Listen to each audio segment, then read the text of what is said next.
low-caste form of enjoyment. Of all of the hash-producing countries in the East, Nepal produces the smallest amount and is also the most expensive. And it's also least used by the local people. It's mostly export. How long have you lived in Nepal, Roger? We've been here 2 years. This will be the third monsoon, the third rainy season that's coming up now. What are you doing here to maintain yourself? In what respect? Financially and in your time also, you know. Well, I've been doing some small work for people who want to have Tibetan translations, or they want to know what this means in Tibetan Buddhism. There are very few people here who really have any idea about what's happening. The scholars, they don't stay. They come and they go. So there's no one who knows what this means or knows what that means. And sometimes the Tibetans themselves don't know because it's just tradition and ritual. They don't know why. And the Western question is why, not... So you try to help with the translation of the idea. Right. And also, I've been studying a Tibetan art form, woodblock cutting. Show us one of these wood blocks. This is very interesting to me. Well, this is one that I'm working on now. It's quite difficult. The lines are very close together, and this conception is probably dates from the 8th and 9th century. Now, does drugs play any part in the culture of these people? There's some traditional Hindu drugs. Sonam is one. Soma is one of them. Now, these are legal commodities in Nepal, correct? And you can buy them in a market. Now, are these graded in some way, classified in some way? How is it government control? What is it? I really don't think there's much government control in Nepal. In other hash-producing countries, it's pretty well regulated. But here, each farmer in the mountains, in the Jumla area, for instance, a farmer will grow a plot. You know, he'll grow his other products, and then he'll have an acre or so set aside, and he'll grow his ganja, and he'll make his hash. Who smokes ganja here? Does everybody smoke ganja? Or? Very few people smoke it. Well, there's some people who don't like to smoke because it produces a state of disassociation, which is maybe disconcerting. Yeah. Well, this is the whole Buddhist and Hindu thing, is that you want to bring about this feeling of disassociation because what you associate with, the mundane, is unimportant. Do you smoke hash? Yeah. On occasion. I very rarely smoke it now, actually. In fact, I don't smoke much hash, actually. A little ganja from time to time. There must be some here someplace. What about, what's a chillum? What exactly is a chillum? You showed me a chillum pipe a while ago. I can show you a chillum. Now, those pipes are called chillums, and you smoke that hash in those pipes, right? Yeah, well, it's a little bit is heated and mixed in the hand with tobacco or with ganja. And a mixture is made up, and the sadhus, they get very particular about it. There's some that use water that's been soaked in tarragon leaves. What's a sadhu? A sadhu is the name of an Indian holy man, who's renounced the physical plane. And there's some sects of sadhus who, to the point of all is the same thing, they eat shit to prove that nothing is good and nothing is bad. This is one sect. Did you have a nice hot bath this morning? No, I haven't had a nice hot bath in 2 years. Just splashing hot water on me. I'm sure that's one of the little drawbacks to living in Nepal.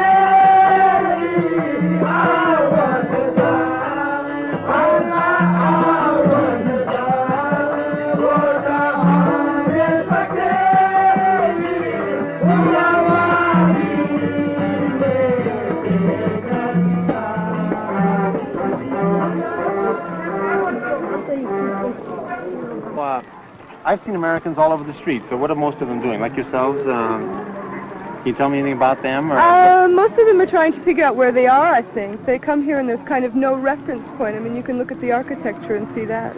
Yes.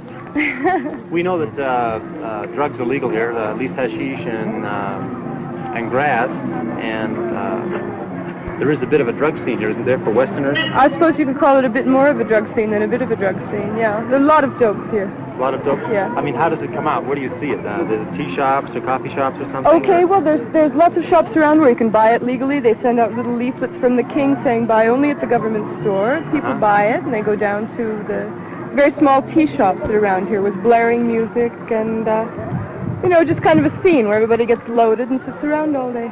Is this common? Do a lot of the tourists do this, or a lot of the Americans do it? Do you think that's part of the attraction? Yeah, well, I definitely think so. And if they don't come here with that in mind, then they certainly find out about it and pick up on it soon.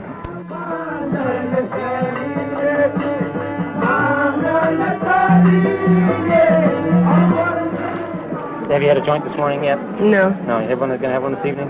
Maybe, I don't know. I didn't plan it. If somebody hands you one, you're going to have a little hit, are you? Probably, yeah. Do you like smoking chillums, do you? They're okay, yeah. How do you find the grass? A little rugged, is it, or? I don't smoke grape. You don't? Smoke hash? How do you find the hash? Some of it's good, some of it's not good. Not as good as that. Everybody likes Afghani hash, huh? Yeah. Why? Is it stronger, or is it... It's just better. Yeah, some of the hash is not so good. You want some peanuts?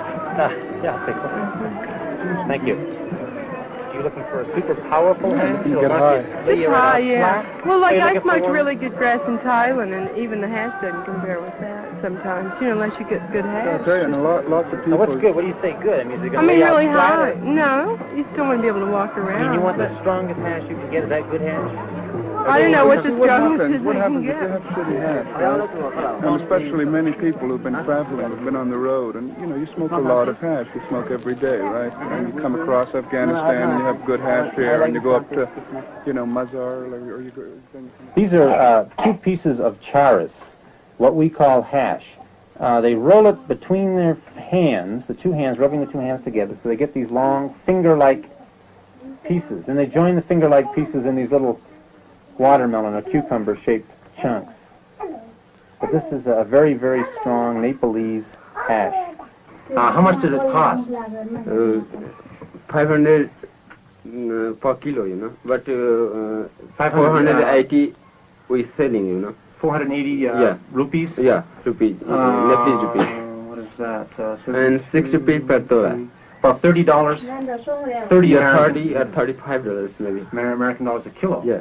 Let's see. Is that very strong hash? Yeah, Very no. powerful? Yeah, this is very powerful. This is the marijuana. It's packed very, very densely in between leaves of corn. It looks like a very good quality marijuana. Awful lot of the resin in it. It's very dense, very thick, and heavy. It has a lot of weight. How much does that sell for? How much money? For tola 125 and per kilo 80 rupees. 4 kilos is 80 rupees. How much is that? About $3. Yeah. About $3. Yeah. Do many people use hash here, smoke hash, or? In Nepalese people? Yes. No. They don't use it. No. They drink? Some people use it. Yeah, drink. Many people drink, you know, whiskey and brandy and beer also. Now, how many shops like this are there in Nepal? I mean, 4 shops. 4. Yeah. Are they all in Kathmandu? Yeah, Or all in yeah. Kathmandu. Now, is it a good business? Yeah. It's a good business. Yeah. I mean, the business makes money. Yeah, yeah. Are most of your customers foreigners or locals? No, foreigner. Foreigners. Yeah. So it's like a tourist business. Yeah. Now, does the government have any control on this? Is there a tax on it? Yeah, yeah. How much is the tax on a... Per year, we must pay 2,000 or 3,000. 2,000 or 3,000 Per year. for a year? For the license. Yeah. Well, you have a very interesting shop here, and thank you very much. Thank you, children. Thank you for behaving.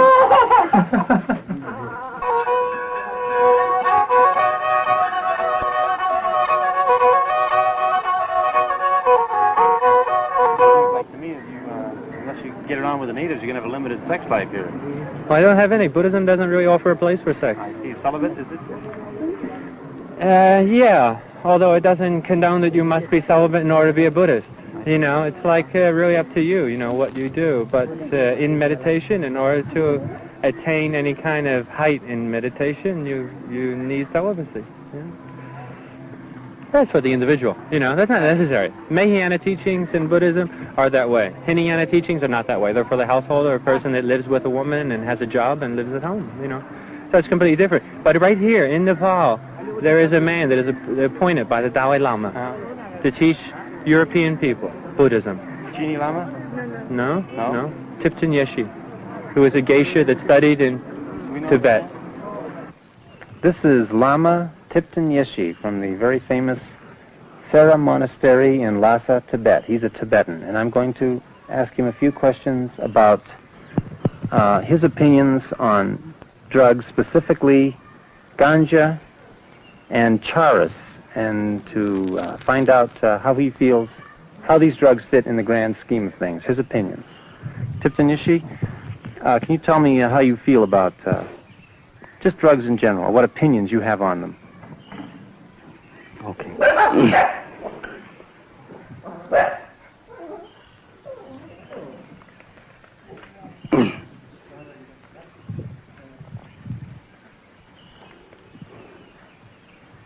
The drug is, some people which is no idea about nature of mind, and which is wrong conception, having wrong conception, and physical and mental is identically same. Those people has sometimes helped by the taking external matter. But my opinion, drugs can't help to bring realization, higher consciousness. It is not good, perfect method to bring perfect peace, because unnatural. That's all. Okay.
Can you tell me, just for purpose of history, what were the laws for, say, narcotics and alcohol in the time of George Washington in this country?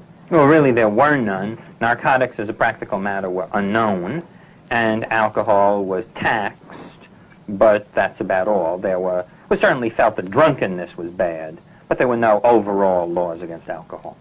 In the 1920s, the first marijuana laws were introduced, and basically, marijuana bore the same relation to the Mexicans as opium did to the Chinese and alcohol did to the Roman Catholics.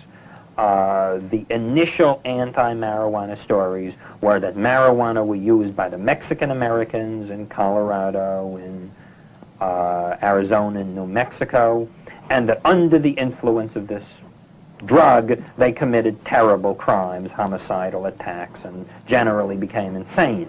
And this was the original foundation for the marijuana laws, because it was felt that the drug caused crime and insanity. What do you know about the LaGuardia report? Well, after the federal law was passed in 1937, by which time about 30 states had already made marijuana criminal, there were many reports of the spread of the drug in New York, and in 1944, Mayor LaGuardia of New York appointed a blue ribbon commission to investigate this, and this was, the most prestigious commission the mayor of New York could call on.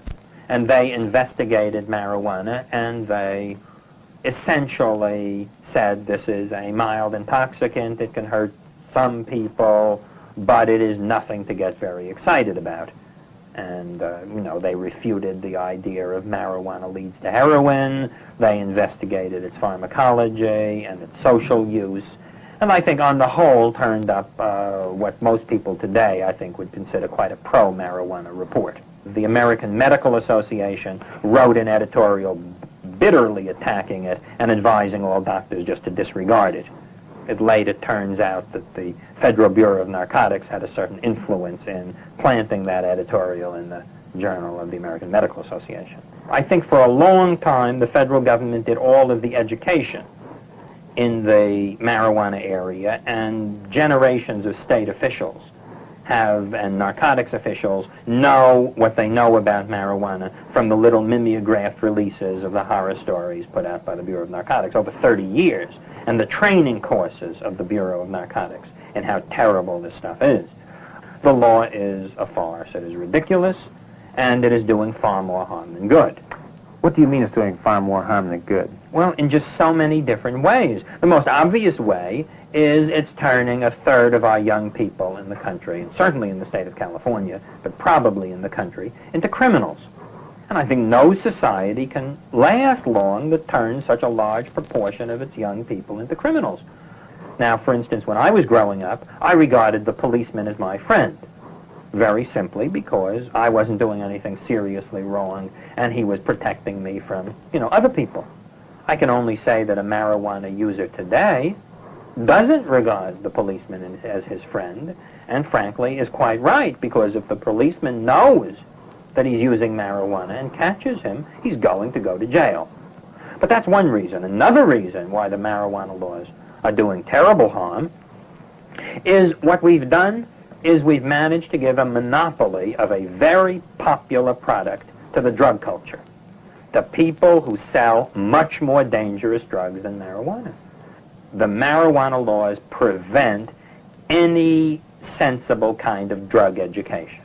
Now, everybody knows that drug education is the only stable solution in this area. The bureaus of narcotics admit it. But what they don't understand is that as long as marijuana is treated so grossly differently from alcohol, you cannot educate young people about really dangerous drugs, because this is what happens. The drug educator goes into the classroom. He tells the students about the dangers of LSD, amphetamines, heroin, and he does his best not to mention marijuana. He does that for a very good reason. But sooner or later he gets asked about marijuana, and then he is in a very difficult situation. He can either say marijuana is no worse over the population as a whole in terms of physical and mental health than is alcohol. That marijuana is no more dangerous than alcohol. If he says that, he will be believed, but he will also lose his job. And this has happened. And not only that, even if he doesn't lose his job, he will then be inveigled into an effort to defend the marijuana laws, which is just absolutely impossible. In other words, the lack of credibility in drug education caused by the marijuana laws compromises the entire task of training young people to watch out for their own health in the drug area. Do you feel that marijuana is going to become legalized in the United States? Oh, yes, I think it is. I just don't think we can continue to bear the enormous cost that the laws are imposing, and sooner or later the public is going to wake up to this. I think they've already begun to wake up to it, and when they do, we're going to repeal marijuana prohibition just the way we repealed alcohol prohibition. In Los Angeles, 40% of the felony docket in Superior Court is marijuana cases, mostly users. So it just doesn't make any sense in terms of a sensible allocation of resources. So people are now beginning to look at the justifications for some of these non-victim crimes. I'm certainly not one who's willing to say that all non-victim crimes are bad. I merely say that you've got to look at them carefully, and the one which is clearest to me in terms of doing the most harm in our society are the marijuana laws. Well, thank you very much, Mr. Kaplan. Okay? It's been a pleasure talking. Thank you very much. Okay, now where are the girls? What we want is free, legal, backyard marijuana.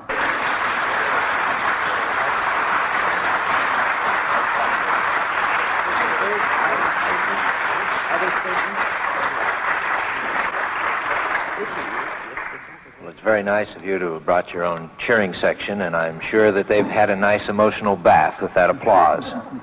But we are here to get the truth, whether those of you agree or disagree with the evidence that is brought before this commission, and we would appreciate it if you would withhold your outbursts until intermission time.